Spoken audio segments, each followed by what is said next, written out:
नमस्कार दोस्तों, स्वागत है आपका हिमालय टीवी यूट्यूब चैनल में।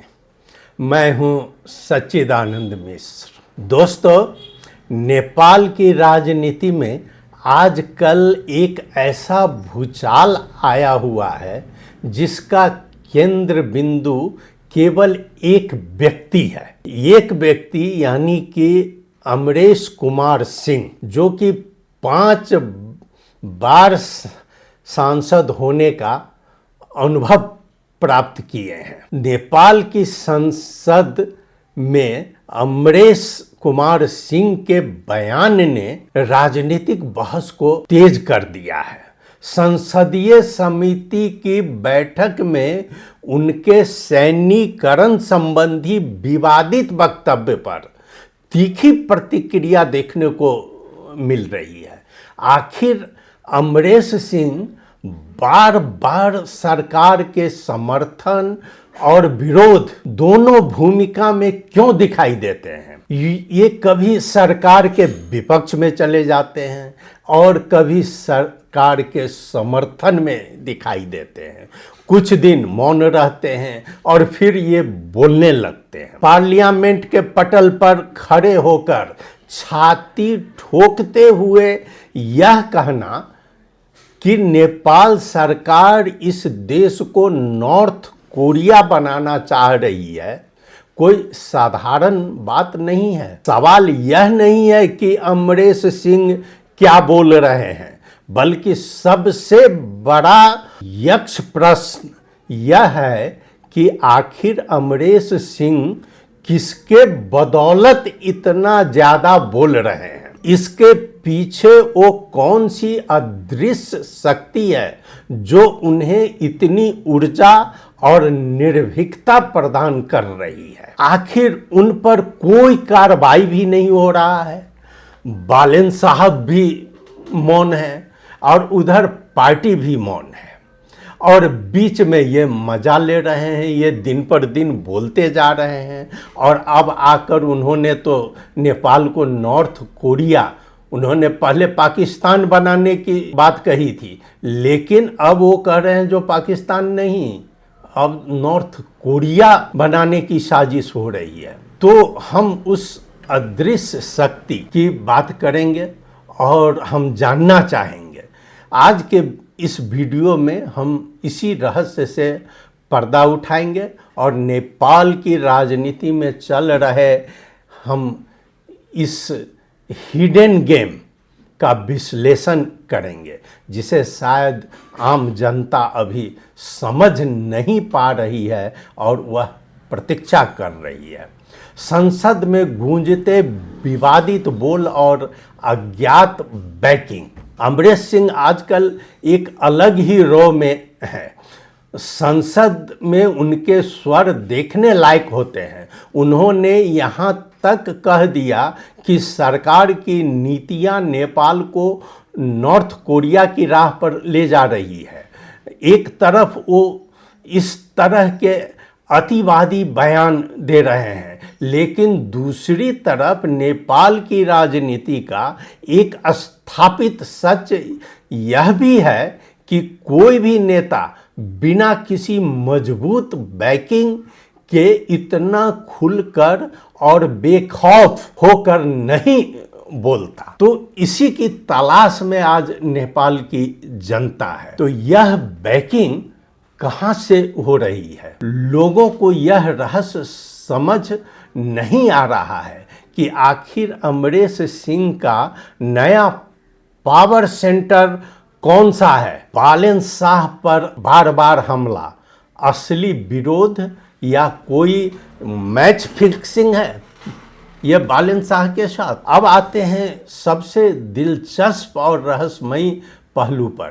काठमांडू के पूर्व मेयर तथा वर्तमान प्रधानमंत्री बालेन शाह और अमरेश सिंह का एंगल। अमरेश सिंह लगातार बालेन शाह और उनकी कार्यशैली के विरोध में खुलकर जहर उगल रहे हैं।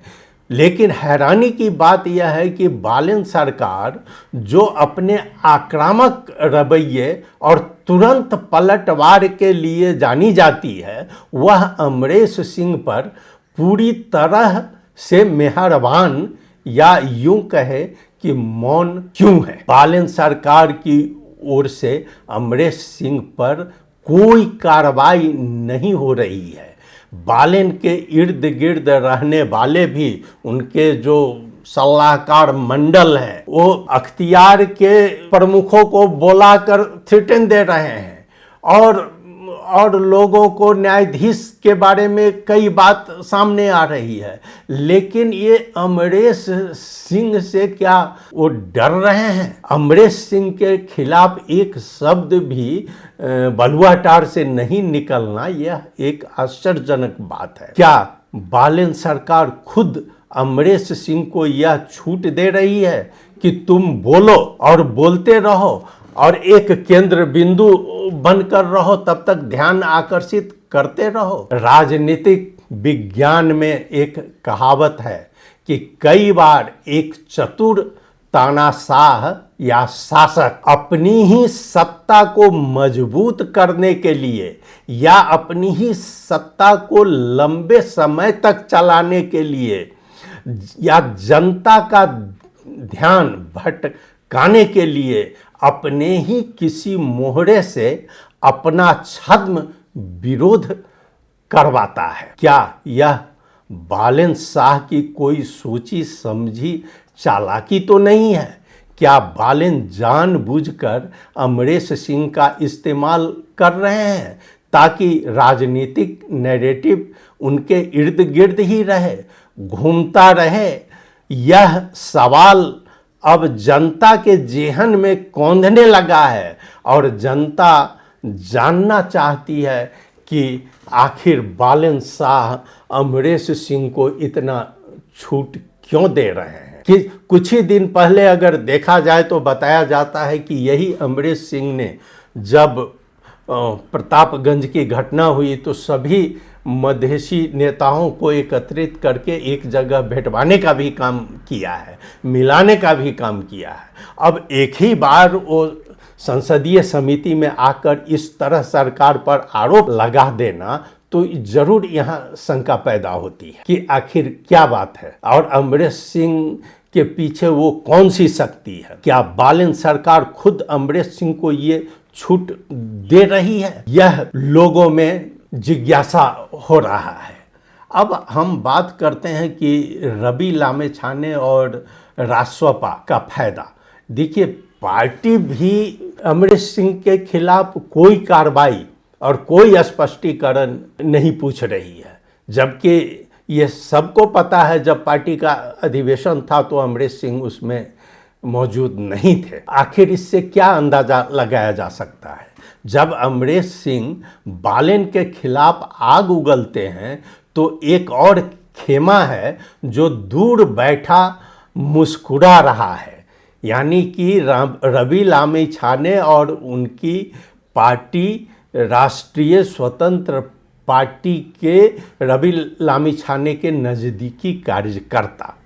रवि गुट की खामोशी बहुत कुछ बयां करती है।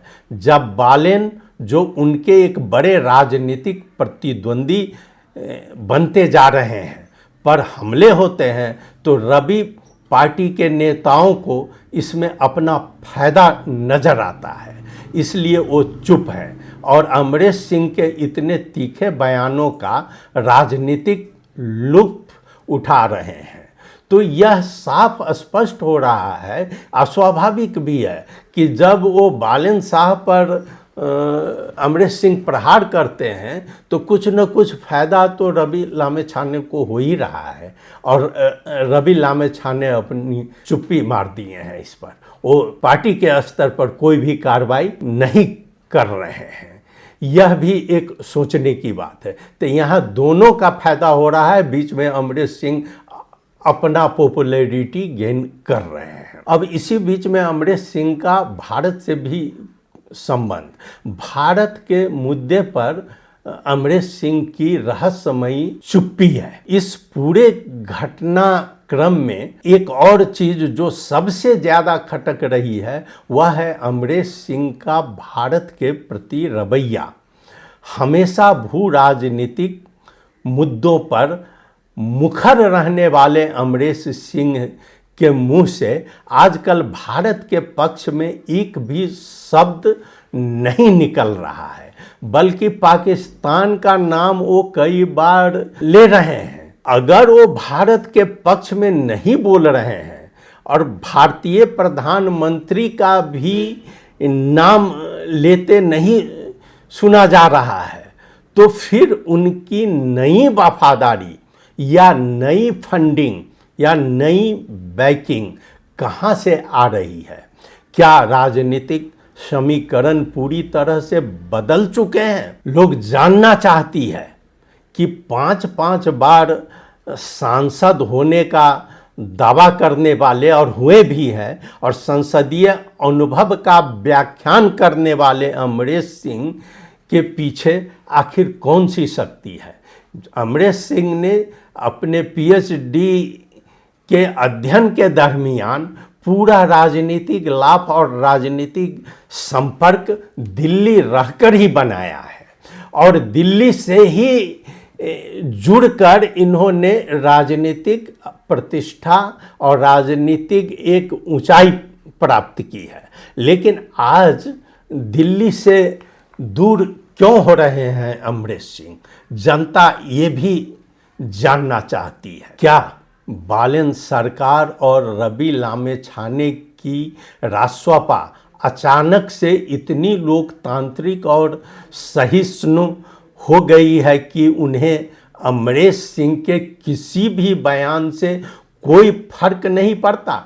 या फिर यह एक बहुत ही बड़ी लोकतांत्रिक राजनीतिक विषाद है जिसमें अमरीश सिंह सिर्फ एक मोहरा है? लोग ये जानना चाहते हैं। नेपाल की जनता अब बेवकूफ़ नहीं है।